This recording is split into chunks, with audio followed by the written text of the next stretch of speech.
and welcome to PMPLounge.com. And today we are discussing one of the most important topics in PMP, that is ethics. And not just in PMP, in fact, I should say in project management as well as your career.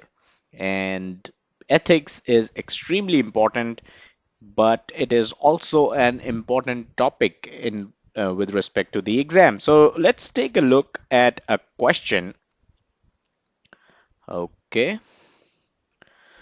So your close friend within your company discloses that he has been doing something illegal within the organization. Only you know about it, and reporting it would mean losing the trust and friendship of your friend. What would you do in this situation? Keep quiet, report to higher authorities, confront your friend yourself, call the police. The right answer to this is B, report to higher authorities. You cannot keep quiet and you cannot confront your friend yourself.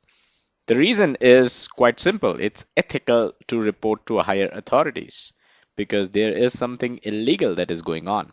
And PMI Code of Ethics says that we bring violations of this code to the attention of the appropriate body for resolution.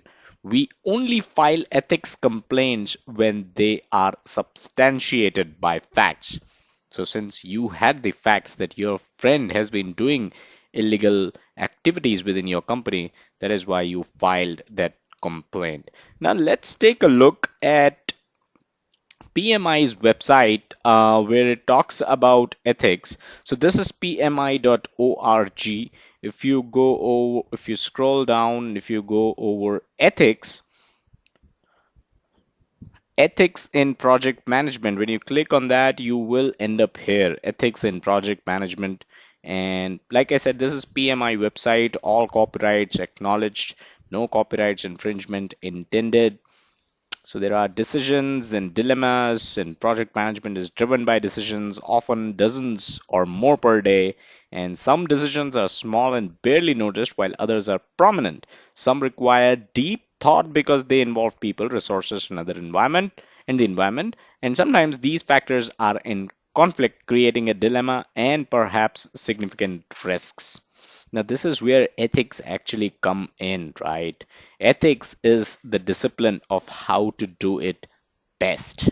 And then there are some quotations and um certain stuff that other people have said about the impact of ethical decisions. You can go over it.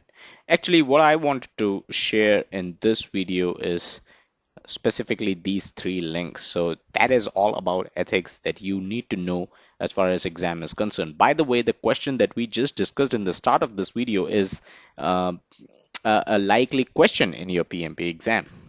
So when you click on Code of Ethics and Professional Conduct on this page, when you click here, you will end up on this page. Ethics is about making the best possible decisions concerning people, resources, and the environment. Ethical choices diminish risk, advance positive results, increase trust, determine long-term success, and build reputations. Leadership is absolutely dependent on ethical choices. Do you see how important and how powerful this sentence is? Leadership is absolutely dependent on ethical choices. So there is zero tolerance as far as anything uh, which is concerned with ethics, as far as project management is concerned, as far as PMP is concerned, as far as PMI is concerned, and as far as your career is concerned. So there are two downloads here, Code of Ethics and Professional Conduct. Now this is a document which in one of our previous videos we have already told you that this is one important read, one of the two important reads, except for PMBOK, that you must go over before attempting the PMP exam.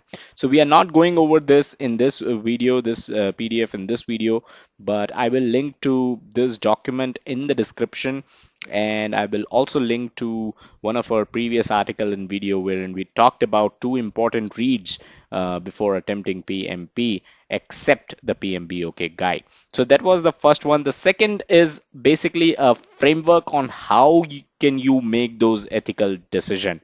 And there are certain questions that you can ask yourself, which I feel is something you can ponder over. One is assessment. Make sure you have all the facts about ethical dilemmas and ask these questions. Does it abide by the law? Does it align with PMI Code of Ethics and Professional Conduct, which is basically this document, Code of Ethics and Professional Conduct? Does it agree with your employers and clients' code of ethics and conduct? So your company may have a different code of ethics and conduct, just like the PMI one, right? Does it align with your ethical values and those of the surrounding culture? So this is so important. These are big, tough questions, right? So you ask all these questions before you can actually file a report, file a complaint, or even decide whether something is ethical or not. Okay. The other thing is the second link on this page, that is ethics resources. So when you go there, you'll find this page.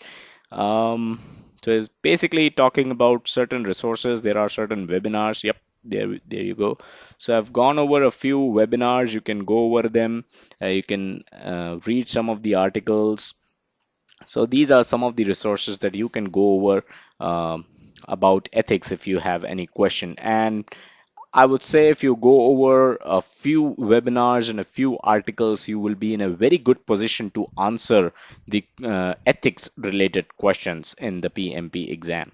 Okay, the third link on this page, of course, ethics complaints it will bring you to this page, ethics complaints, and this is where I wanted to go over certain graph and certain numbers that PMI website has shown here. So let's go over this. So the first graph talks about ethics complaint case total. So these many 163 cases were actually reported to PMI. So 26 hearing occurred, 5 cases were withdrawn, 9 cases are still open, 75 have been rejected, 48 have been dismissed. Let's go over the next pie chart. So ethics complaint hearing results between 2008 and 2016. In 8%, there was no code violation. The membership was removed for 4% cases. Removal of membership and PMP. So someone was PMP certified and that was taken back from them in 12% of the cases. 12% faced suspension. There was public reprimand for 12%, and there was private reprimand for 52%. So you see how important ethics is and how important and the kind of importance that PMI gives to ethics, right? There are cases that are being reported, and we have seen the punishment that people are actually facing because of ethics. So ethics complaint rejection, so 33% it was no PMI ethics code violation. In 27% cases, the person was not covered by PMI ethics code. 9% was legal or other action. 16% PMI property respondent, not a person in 3% cases. 5% are anonymous, no charges listed. 4% exam audit. 3%. So this is an overview of the ethics cases at PMI. So guys, extremely important. Ethics is very, very important, not just from exam perspective, not just from your PMP certification perspective, but from your career, your professional life perspective as well. So there is one so this is the sample cases report. When you click here, you will find this document, and I would highly suggest you go over this document. It's not huge, but if you go over these cases, you will be in a much better position to answer questions in the PMP exam, as well as understand what exactly are these breach of code of these ethics, right? So I would highly request you go over this. This is I have read the entire document, and these are certain cases that the PMI has shown us, has shared with us to understand the some of the sample cases, right? So not meeting a financial commitment, not meeting commitments, not paying for services provided is also a breach of conduct, right? Allegation of not meeting a financial commitment, actions against complainant in the workplace, alleged criminal behavior, allegation of abrupt departure, misuse of PMP certification and breach of contract, alleged deceptive behavior. So do go over it. I will share the link of this page in the description so you can check this out. And from here in, you can go over the different pages and the reports that we discussed in this video. So that's all basically that we had in this video. Thank you. Follow us on our social media for the latest updates. Facebook.com/PMP Lounge, Twitter.com/PMP Lounge. If you like this video, if you learned something you didn't already know and enjoyed it, do like this video and subscribe to this YouTube channel for more such helpful videos that will help you in your journey, in your PMP journey and pass the PMP exam. Of course, you can check pmblounge.com for more such helpful videos and detailed articles regarding PMP. Thank you.